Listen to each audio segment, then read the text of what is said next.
চলতি বছর দুটি ঈদের সিনেমার সাফল্যের পর এখন ছুটির মেজাজে রয়েছেন মেগাস্টার শাকিব খান। প্রায় মাস খানেক হলো যুক্তরাষ্ট্রে অবস্থান করেছেন এই ঢালিউড স্টার। অবশ্যই শাকিব খানের এই সফর ঘিরে ভক্তদের ছিল বেশ উচ্ছ্বাস, কারণ শাকিব ভক্তদের অনেকেই ধারণা করে নতুন কোনো প্রজেক্টের কাজ কিংবা হলিউডের কোনো সিনেমার কাজে উড়াল দিয়েছেন মেগাস্টার।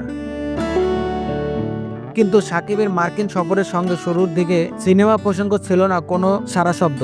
এমন সময় নায়ককে সময় দিতে দেখা যায় প্রাক্তন স্ত্রী বুবলি ও ছেলে শেহজাদ খান বীরকে নিয়ে, যা ঘিরে শাকিবের ব্যক্তিগত জীবন নিয়েও আলোচনা ওঠে তুঙ্গে।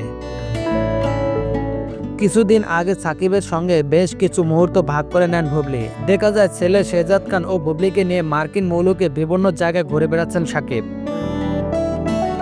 শুক্রবার তার ফেসবুক পেজে একটি স্টোরিতে শাকিব খান লিখেছেন, বড় পর্দার জন্য বড় বড় স্বপ্ন নিয়ে দিনের পর দিন ছোটাছুটি চলছে। এ সময় নীরবতা মানে কোনো শূন্যতা নয়, এটি এমন একটি মুহূর্ত যা চুপচাপ রয়েছে বড় কিছু ঘটার অপেক্ষায়। শাকিব খান আরও উল্লেখ করেন, খুব শীঘ্রই এমন কিছু নিয়ে ফিরে আসছি যাতে থাকছে সাহসী, স্মরণীয় ও আইকনিক কিছু। তবে শাকিব খানের এই পোস্টে এমন ইঙ্গিত দেয় নিশ্চয়ই নতুন কোনো প্রজেক্টে বা কাজ শুরু করতে যাচ্ছে এই মেগাস্টার, যা ভক্তদের জন্য বিশেষ কিছু হবে। তবে শোনা যাচ্ছে চলতি মাসের শেষের দিকে শাকিব দেশে ফেরার কথা রয়েছে। সেপ্টেম্বর থেকে বিজ্ঞাপন নির্মাতা শাকিব ফাহাদ পরিচালিত সিনেমা শুটিং করার কথা রয়েছে তার। সেটি মুক্তির সম্ভাবনা রয়েছে ডিসেম্বরে। আপন নিউজ, ঢাকা।